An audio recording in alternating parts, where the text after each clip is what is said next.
السلام عليكم، اللهم صل على النبي عليه افضل الصلاة والسلام. ازيكم حبايبي؟ عاملين ايه؟ يا رب تكونوا بألف خير. النهاردة راجعه لكم في فيديو جديد. تعالوا نشوف بقى العظمة والجمال ونشوف عملنا الحلاوة دي ازاي. ما شاء الله، الله اكبر عليها. بصوا بقى الجمال، ما شاء الله، الله اكبر. رز مبهر بصدور الفراخ، حاجه كده عظمه، حاجه كده فاخر من الاخر، ما بياخدش اي وقت خالص، ومن الحاجات السريعه المنقذه، وفي حله واحده من غير كركبه مواعين.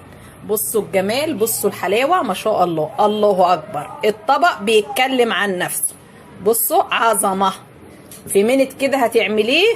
لو انت محتاره في الاكل، مفيش اسهل من الوصفه دي، جميله جدا وما بتاخدش وقت معاك.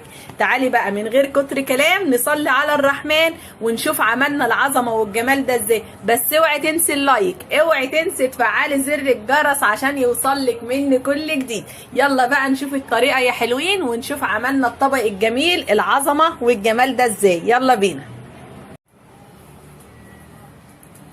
انا معايا هنا صدر فرخه، هقطعه مكعبات عشان نعمل بيه الاكله الجميله بتاعتنا. ناخد حته الموزه دي الاول لوحدها كده.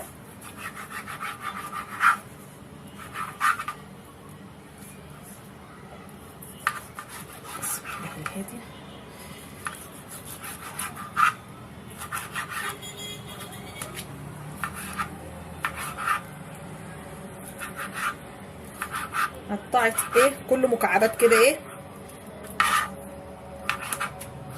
واقطع الكميه اللي معايا كلها وارجع لكم، واعملي برضو الكميه اللي انت عايزاها، او على حسب الاكله بتاعتك. ممكن تعملي بصدر فرخه واحد كده. قطعت الفراخ بتاعتي اهي. تعالوا بقى نروح على النار عشان على البوتاجاز عشان نعمل الرز بتاعنا، ونشوف هنسوي الفراخ دي ازاي. معايا هنا الحله على النار، حاطه فيها معلقه كبيره سمنه، واحط معاها كمان شويه زيت عشان نسوي الفراخ بتاعتنا.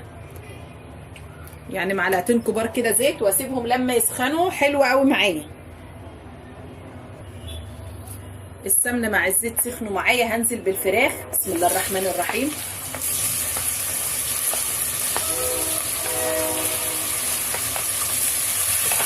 واديهم تقليبه كويسه كده، وهسيبها طبعا لما تغير لون. الفراخ ما بتاخدش وقت خالص في السوا معايا، الفراخ بتستوي على طول. طبعا الفراخ انا كنت غسلاها ونقعاها ميه وخل وملح وليمون ومعلقه سكر وشويه دقيق. النقع ده بيخلي ريحه الفراخ حلوه وبيشيل منها اي ريحه زفاره.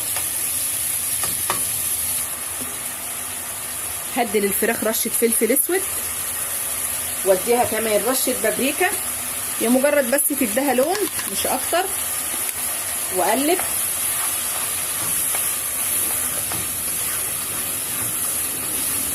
طبعا على نار عاليه عشان الفراخ ما تجيبش ميه معاكي.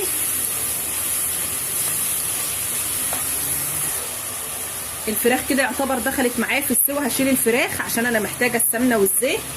طبعا هنعمل كل حاجه في حله واحده، اكله سهله وسريعه، من الحاجات المنقذه صراحه.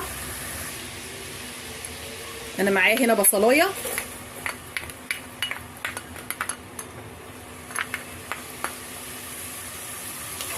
افضل اشوح في البصلايه شويه لعند ما تدبل معايا.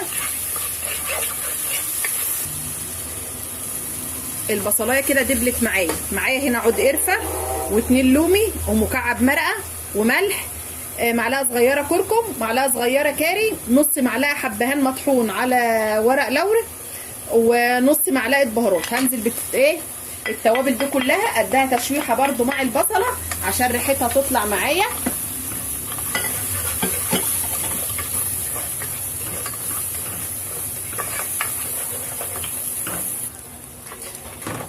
كده التوابل ريحتها طلعت اهي مع البصله. هنزل عليها تاني بالفراخ واديها تقليبه عشان الفراخ تشرب من طعم البصل والتوابل اللي معايا. هي شبيهه للكبسه كده، هي تعتبر كبسه بس دي بصدور الفراخ. هنزل بقى بالرز، اديله برده تقليبه.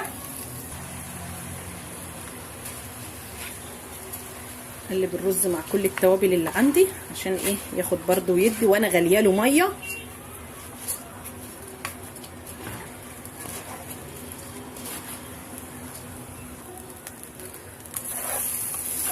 كده اديت تشويحه للرز هو مع الفراخ مع التوابل كلها. لونه بقى جميل ما شاء الله. طبعا مظبطه الملح وكل حاجه مظبوطه. وعندي هنا الميه، انا غاليه الميه، عايزه تحطي ميه ساقعه عادي اللي انت عايزاه. انا عاملاه بالرز البلدي، مش عاملاه برز بسمتي. عايزه تعملي البسمتي هي نفس الطريقه، بس بتزودي في الميه. كوبايه الرز بتاخد كوبايتين ميه، الرز البسمتي كوبايه رز بتاخد كوبايتين ميه، لكن ده رز بلدي كوبايه الرز بتاخد كوبايه واحده ميه. انا عاملاه بالبلدي. عايزين بقى ايه نوفر شويه. الرز البسمتي غالي الكيلو ب 40 جنيه، لكن البلدي ب 18 وب 16، فعايزين نوفر شويه. كده نظبط الملح، نظبط الميه ونسيبه لما يغلي معانا، وبعد كده ايه نوطي عليه يتردد ويستوي. اوريهولكم ان شاء الله بعد ما يستوي.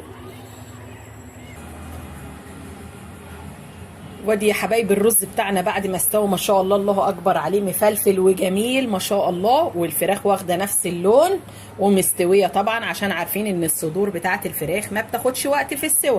وجميل وفي حله واحده من غير كركبه مواعين ما شاء الله، الله اكبر. وده كان الفيديو بتاعي معاكم النهارده. يا رب الفيديو يكون عجبكم، بس ما تنسيش تحطي لايك، ما تنسيش تفعلي زر الجرس عشان يوصل لك كل جديد. واترككم في رعايه الله.